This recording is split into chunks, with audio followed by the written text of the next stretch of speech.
నమస్తే. త్రివేద astro TV ఛానల్కి స్వాగతం. ఛానల్ పేరు మారింది. నా పేరు Vijayalakshmi, Vedic and KP astrologer. ఈ వీడియోలో 2026 జనవరి మాసం 8వ తేదీ గురువారం నాటి దిన ఫలితాలు. చంద్రుడు ఈరోజు సింహరాశిలో ఉత్తర ఫల్గుని నక్షత్రం మీద మొదటి పాదం నుంచి కన్యారాశిలో 1, 2, 3 పాదాల వరకు కూడా సంచారం చేయటం జరుగుతుంది. అయితే ఉత్తర ఫల్గుని నక్షత్రాధిపతి రవి, చంద్రుడు, ఇది సింహరాశి అధిపతి కూడా రవి, కన్యారాశి అధిపతి బుధుడు, వీరిద్దరూ కూడా ధనుసు రాశిలో సంచరిస్తున్నాడు. క్లుప్తంగా చెప్పుకుందాము షార్ట్ వీడియో. అయితే మేషరాశి వారికి ఈరోజు పని ఒత్తిడి, తొందరపాటు నిర్ణయాలు, ప్రమాదాలు వీటన్నిటికీ చోటు చేసుకునే అవకాశం ఉంది. కాబట్టి ఆంజనేయ స్వామిని పూజించండి ఎక్కువగా. వృషభ రాశి వారికి కుటుంబంలో సంతోషం, ఆర్థిక పరిస్థితి మెరుగుదల వీటన్నిటికీ బాగుంది. లక్ష్మీదేవిని పూజించండి అని చెప్పడం. ఇక మిథున రాశి వారికి అయితే చిన్న ప్రయాణాలు లాభిస్తాయి. సోదరులతో విభేదాలు కొద్దిపాటిగా ఆస్కారం ఉంది. గణపతిని పూజించండి ఆటంకాలకి.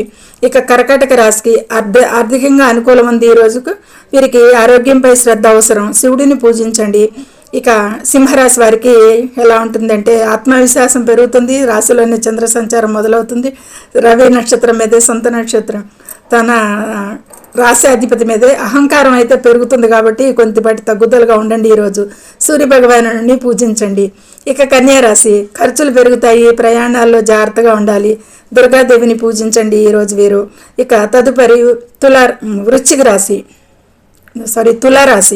తులారాశి వారికి ఈరోజు స్నేహితుల మద్దతు, వైవాహిక జీవితంలో సంతోషం ఇవన్నీ ఉంటాయి. బాగానే విష్ణువుని పూజించండి అనేది చెప్పటం. వృశ్చిక రాశి వారికి ఈరోజు ఉద్యోగంలో ఒత్తిడి, అధికారులతో జాగ్రత్త, సుబ్రహ్మణ్య స్వామిని పూజించండి.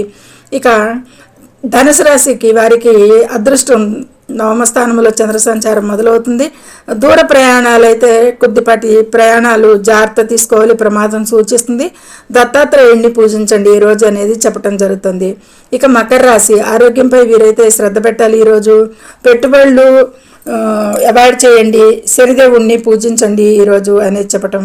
కుంభరాశి వారికి వ్యాపార భాగస్వామ్యాల్లో జాగ్రత్తగా ఉండాలి. జీవిత భాగస్వామితో సంబంధం అయితే బాగానే ఉంటుందని చెప్పచ్చు. శివుడిని పూజించండి ఈరోజు ఎక్కువగా అనేది చెప్పడం జరుగుతుంది. ఇక మీనరాశి వారికి శత్రువులపై విజయం ఉంటుంది. బాగానే కోపాన్ని అయితే నియంత్రించుకోవాల్సి ఉంటుంది ఎక్కువగా. గురువుని, బృహస్పతిని పూజించండి. దత్తాత్రేయ స్వామిని ఆరాధించండి. ఇది ద్వాదశ రాశుల వారికి. సర్వేజనం సుఖినో భవంతు. నచ్చితే లైక్ చేయండి, షేర్ చేయండి, కామెంట్ చేయండి, సబ్స్క్రైబ్ చేయండి.